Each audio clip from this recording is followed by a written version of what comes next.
Hello, and welcome to CMG Music Tuition. We're going to talk about a little concept today called voice leading.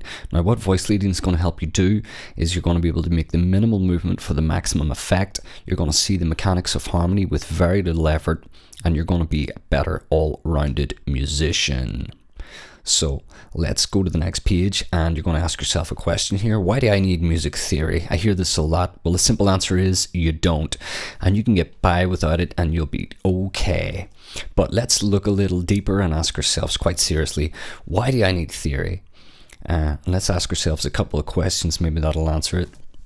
Why do you need a mechanic to understand how an engine works? Well, quite simply, he's not going to know what the problem is. He's not going to be able to fix it. Why do you need consonants and vowels to read a book?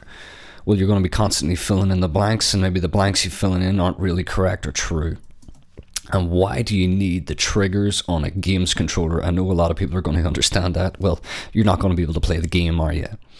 So we're going to be talking about a 2 minor 7 chord, a 5/7, a 1 major 7, and a 3 dominant 7. Let's talk about what they mean. In a heptatonic scale, that's major and minor scale, we have 7 notes, and we call these degrees. If we're talking about a C major scale, we have the notes from 1 to 7, C, D, E, F, G, A, B. If we're talking about G major, we've got the notes G, A, B, C, D, E, F sharp. So a 2 minor 7 is a minor 7 chord built on the 2nd degree. A dominant 7 chord is built on the 5th degree. A 1 major 7 is a major 7 chord built on the 1st degree. We can also call this the tonic note. And a 3 dominant 7 is a dominant 7 built on the 3rd degree. So we're going to look at the key of G major. Bing, bling, bling, bling, bling. So let's go to this little table I made out. We're going to look at the chord A minor 7. All of these chords have got 4 notes. We've got A, we've got C, we've got E, and we've got G.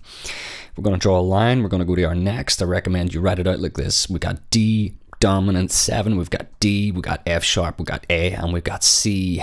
Draw another line. We got G major 7, we got G, B, D, and F sharp. And then our last chord, we've got E dominant 7, which is going to bring it really nicely back to the start. We got E, G sharp, we got B, and we got D. So the whole top line of these notes here are called the root.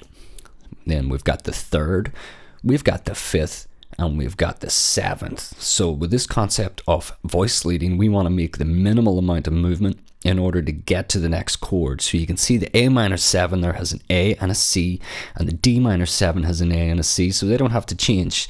So A stays the same, C stays the same. So then the only 2 notes we have to move E down to D and G down to F sharp. Now on a guitar or a piano in your voice, that's the smallest movement possible to get from that chord to the next. So the same's going to happen for the D7. We've got the D in the G major 7, and we've got the F sharp in the G major 7. They're going to remain the same. So then the G has to come down to the A has to go down to G, and the C has to go down to B. So then we got the G major 7 chord, the B's going to stay in the E dominant 7, and the D's going to stay in the B dominant 7, or the E dominant 7. And then when we come back round full circle, the E is going to go to the A minor 7 chord, and the C and the A are going to change. And the G sharp's going to go down to G. So, habit makes us do the same thing over and over and over. So if you're playing chords from the chord book, if you're playing from tabs, if you're constantly thinking music as being rigid like that, you're not going to learn anything. So you got to try and play in your head first. You got to try and visualize this voice leading concept, and then go to your instrument rather than just let your fingers do the walking, okay? And then you'll learn so much more with such a little effort. So, thanks for watching, and don't forget to like and subscribe. Thank you.